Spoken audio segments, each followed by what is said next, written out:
రాజ్యాంగ పరంగా కాకుండా చట్ట వ్యతిరేక కార్యక్రమాలు ఏవి కూడా సస్టైన్ కావు. రాయలసీమలో ఒకప్పుడు పెద్ద ఎత్తున ముఠా కక్షలు ఉండేటివి. ఒకరినొకరు చంపుకునేవాళ్ళు, ఆధిపత్యం కోసం పోరాడారు. అలాంటివి కూడా ఆ రోజు చాలా స్పష్టంగా ఫైట్ చేశాం. ముఠా కక్షలను అణిచివేయడమే కాకుండా ముఠా కక్షల్ని పూర్తిగా కంట్రోల్ చేసి నార్మల్కి తీసుకొచ్చాం. ఆ విషయం కూడా మనందరం గుర్తుపెట్టుకోవాల్సిన అవసరం. ఆ సందర్భంలో మా పార్టీ వాళ్ళు, తెలుగుదేశం పార్టీ లీడర్స్ అయినా వాళ్ళను కూడా అరెస్ట్ చేశాను. ఎందుకంటే కఠినంగా వ్యవహరిస్తే తప్ప ఇది సాధ్యం కాదని. అదే సమయంలో మూడో సమస్యను మీరు ఒకసారి చూస్తే కమ్యూనల్ వైలెన్స్ వచ్చి హైదరాబాద్లో 6 నెలలు కర్ఫ్యూలు పెట్టి రాష్ట్రం మొత్తం అనేక ప్రాంతాల్లో మత విద్వేషాలు రెచ్చగొడతా ఉంటే దాన్ని కూడా కంట్రోల్ చేశాం. అయితే ఈరోజు ఇంకొక పక్కన మీరు చూస్తే రౌడీయిజం నేను ఒక మాటే చెప్పాను. ఎవరైనా సరే రౌడీగా ఉండాలనుకుంటే మాత్రం ఈ రాష్ట్రంలో మీకు ప్లేస్ లేదు.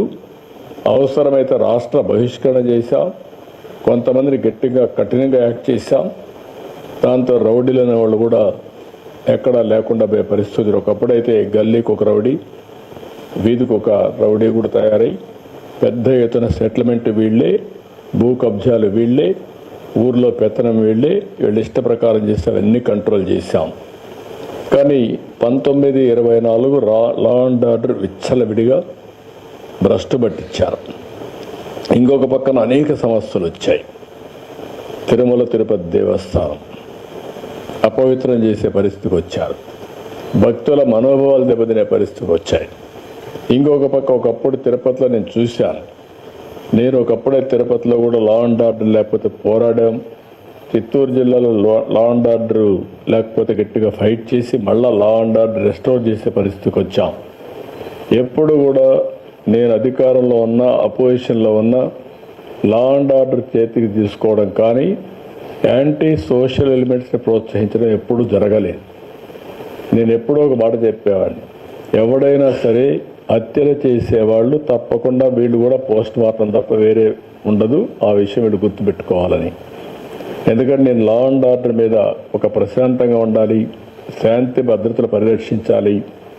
అప్పుడే సమాజంలో ఒక శాంతి ఉంటుంది, ఒక భద్రత ఉంటుంది. భద్రత ఉంటేనే పెట్టుబడులు వస్తాయి. భద్రత ఉంటే అందరూ కూడా హ్యాపీగా ఇంట్లో పడుకుంటారు. లేకపోతే ఈ సమస్యలు వస్తాయని ఎప్పుడూ కంట్రోల్ చేస్తూ వచ్చాం. దానివల్ల చాలా వరకు కంట్రోల్ అయింది. ఈ 5 సంవత్సరాలు చేసినటువంటి ఇష్టానుసారంగా కార్యక్రమాలు ఇంకా అందరిలో డిస్టర్బెన్స్ ఉంది. ప్రజల్లో డిస్టర్బెన్స్ ఉంది, పార్టీల్లో డిస్టర్బెన్స్ ఉంది. ఇంకా చేసిన వాళ్ళు కూడా ఇంకా చెల్లుబాటు అవుతాయి, ఇదే రౌడీజం చేస్తామని కూడా ఆలోచిస్తున్నారు. అది కూడా మనం ఒకసారి గుర్తుపెట్టుకోవాల్సిన అవసరం ఉంది. నేను ఒకటే ప్రతి ఒక్కరికి విజ్ఞప్తి చేస్తున్నా, ప్రజాస్వామ్యం లిమిటేషన్లో పనిచేస్తే ఎవరన్నా వాళ్ళ విధానాలు చెప్పాలని చెప్పుకోవచ్చు, కానీ విధానాల పేరుతో రౌడీజం చేస్తాం, ఇష్టానుసారంగా లా అండ్ ఆర్డర్ మా చేతికి తీసుకుంటాం, మీరు ఏం చేస్తారంటే మాత్రం ఎట్టి పరిస్థితులు ఉపేక్షించాం. అది ప్రజాస్వామ్య విలువలు కాదు. ఆ విషయం గుర్తుపెట్టుకోవాల్సిన అవసరం ఉంది. లా అండ్ ఆర్డర్లో మనం ఒకసారి చూస్తే రోడ్స్ అన్ని బ్లాక్ చేయడం, ఎక్కడికక్కడ స్తంభింపజేయడం, లేకుంటే ఈ మధ్య మనం చూస్తున్న రఫా ఏంటో నాకు అర్థం కాలేదు. రఫాలు ఆడిస్తానని ఇంకొక పక్క నేను చూస్తున్నాను కొన్ని దిక్కల్లో ఒక పోస్టర్ పెట్టి ఆ పోస్టర్లో జన్మదినం జరుపుకోవచ్చు, మనసుల్లో ఉండి రావాలి, జరుపుకుంటే నాకేం అబ్జెక్షన్ లేదు.